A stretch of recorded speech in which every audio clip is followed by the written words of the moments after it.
كيف كيف هذوما الكل في الروبو، وتخلط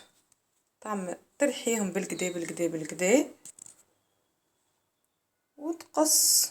تاخو منه الرحا هذاكا تعمل ماسك في شعرك منه بالوقت هذاك الكل، وتاخو منه تحطو في دبوزة هاهو تحط عليه الزيت،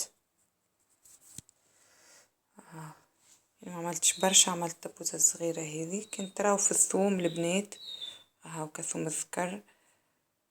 ماهوش مهرس وماهوش مرحي،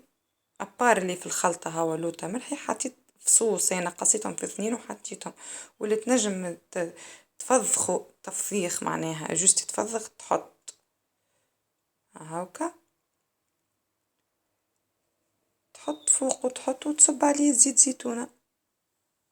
تصب عليه زيت زيتونة، واللي عنده زيت جديد تغليه الزيت والا تسخنه بالكدا بالكدا على النار وتخليه يبرد ومن بعد تستعمله، تحطه في بلاصة بعيدة على الشمس وبعيدة على الضوء ظلام في المعرو نقولو احنا في الكوجينة ولا اللي هو،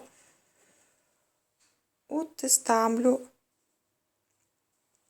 ان شاء الله ينفعكم، والباقي اللي يفضل البقية اللي يفضل تحطو في دبوزة وتحطو في الفريجيدير، وقبل ما تستعملو تجبد قبل بساعة تستعمل، تنجم تستعملو لشعرك تبات بيه وتنجم تقعد، والأفضل هو هذي بالنسبة لهذا وحده